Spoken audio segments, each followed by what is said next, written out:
December 19, 1944, Bastogne, Belgium. Temperature 15 degrees below zero.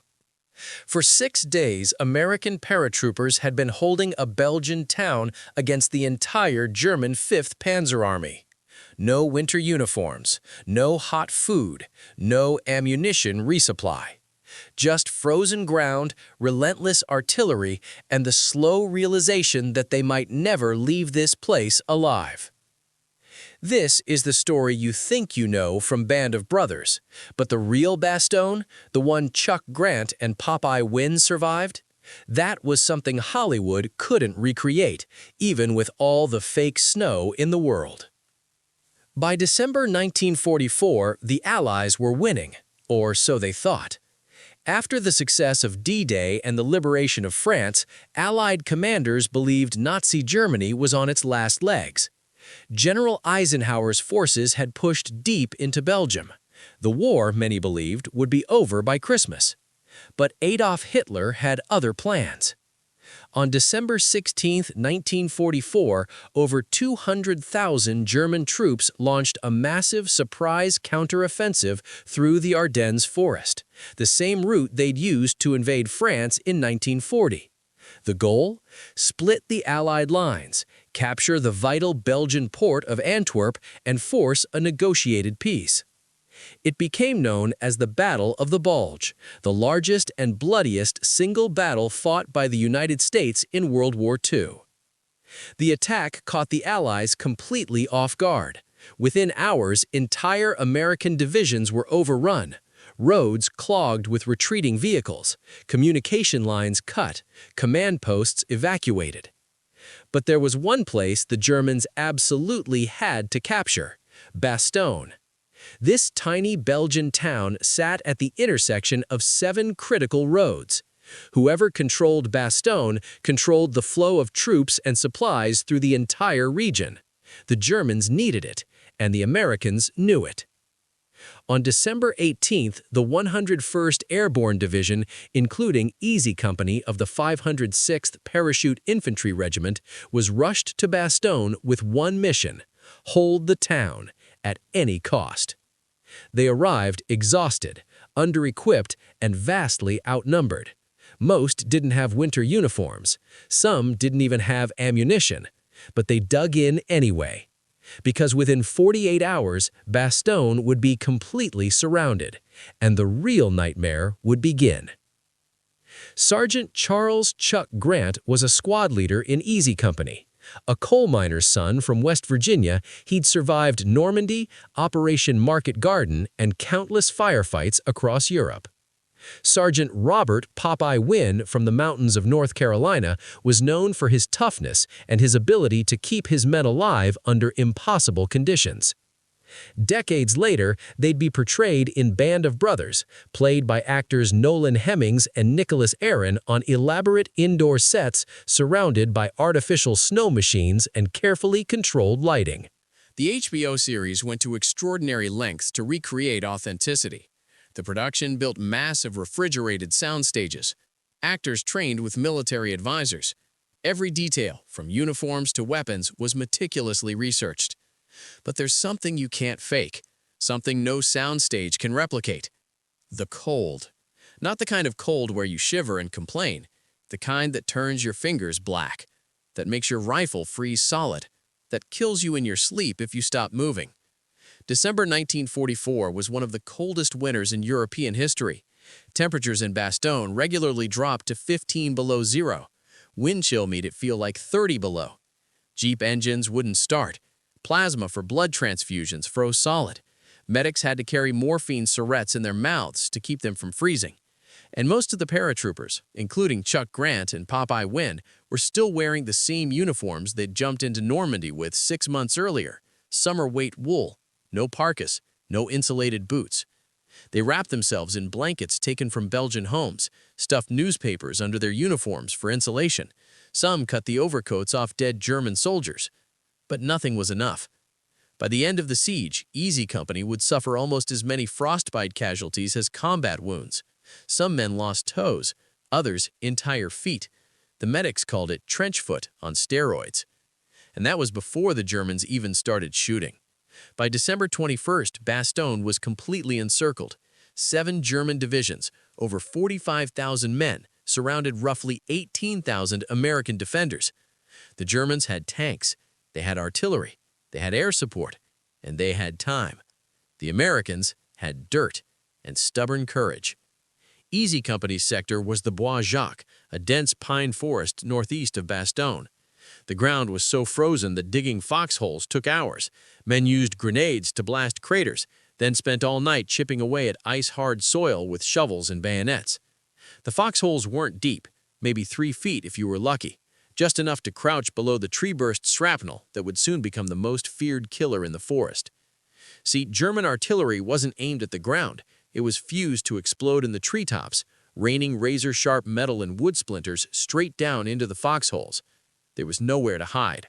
One Easy Company survivor later recalled, "You'd hear the whistle of the incoming shell, then the crack of the explosion above you, and then silence. You'd wait to feel pain, check yourself for blood, look at the guy next to you, and if you were both still alive, you'd just keep waiting for the next one." The shelling was constant, every hour, every day, for weeks. The Germans called it Dauerfeuer, continuous fire. The Americans called it hell. Men stopped sleeping, stopped eating. Some stopped talking altogether. The psychological term didn't exist yet, but today we'd call it PTSD. Back then, it was just called combat exhaustion, and there was no treatment except to keep fighting. Food was scarce, ammunition was running out, medical supplies were nearly gone. Chuck Grant and his squad survived on frozen K-rations, canned hash, crackers, and chocolate bars so hard they could break your teeth. They melted snow for water, though everyone knew it caused dysentery. The only hope was air resupply, but the weather refused to cooperate. For 6 straight days, thick clouds blanketed the region. No planes could fly, no supplies could drop, no wounded could be evacuated. Bastogne was on its own. On December 22nd, the Germans delivered an ultimatum: surrender or be annihilated. General Anthony McAuliffe, commander of the 101st Airborne, sent back a one-word reply: nuts. The message spread through the frozen foxholes like wildfire. The men laughed, a rare sound in those dark days. They weren't surrendering. They were going to hold. But holding meant dying, slowly, in the cold, under the shells, with no end in sight. Let's talk about what Band of Brothers couldn't show you, what it's actually like to live in a frozen foxhole for 3 weeks. First, the size. A standard 2-man foxhole was about 4 feet long, 3 feet wide, and 3 feet deep. Barely enough room to sit, let alone lie down. You shared this space with another man. His body heat was the only thing keeping you from freezing to death. You slept in shifts, one awake, watching for German patrols, while the other tried to sleep sitting up. But sleep was almost impossible, not just because of the cold or the shelling, but because your body was shutting down. At 15 below zero, your body burns calories just trying to stay warm. But there were no calories. The men were starving. Some lost 30, 40, even 50 pounds during the siege. Popeye Wynn later described the hunger as worse than the cold. "You dream about food," he said. "Ham, eggs, your mother's cooking. You'd wake up and the disappointment was worse than the shells." Hygiene was impossible. No showers, no clean clothes, no way to shave or brush your teeth. Men went weeks without changing socks, which accelerated frostbite. Trench foot was epidemic. The condition occurs when your feet stay wet and cold for extended periods. The flesh turns pale, then blue, then black. In severe cases, it becomes gangrenous. Amputation is the only treatment.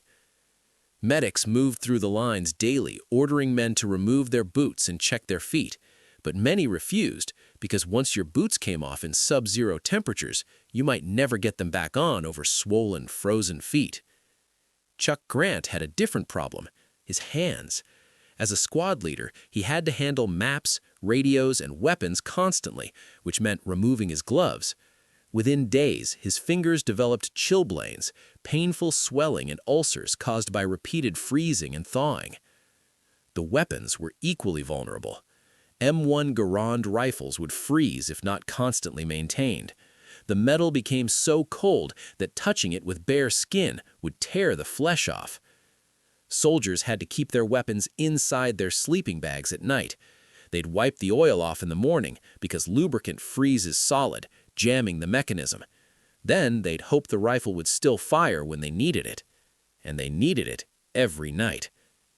The Germans probed the American lines constantly, sending small patrols through the darkness to test defenses, capture prisoners, and spread terror. You'd hear them before you saw them, the crunch of boots on frozen snow, the clink of equipment, whispered commands in German. Sometimes they'd sneak within 10 feet of a foxhole before being detected. The fighting was close, brutal, and personal. Bayonets, grenades, knife work. Popeye Wynn earned his reputation during one of these night actions.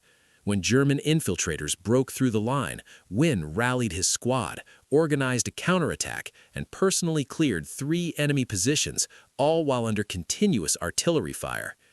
He never talked about it afterward. Like most veterans, he considered it just another night in Bastogne. But for every night they survived, the doubt grew stronger. Would help ever come? Or would they die here, frozen and forgotten, in a Belgian forest whose name they couldn't even pronounce? December 23rd, day 7 of the siege. And then, a miracle. The weather cleared. For the first time in a week, Allied aircraft could fly. And what followed was the largest aerial resupply operation in military history. Over 240 C-47 transport planes dropped ammunition, food, medical supplies, and most importantly, winter uniforms into the surrounded town. The men of Easy Company watched in stunned silence as the sky filled with parachutes. Some wept, others cheered.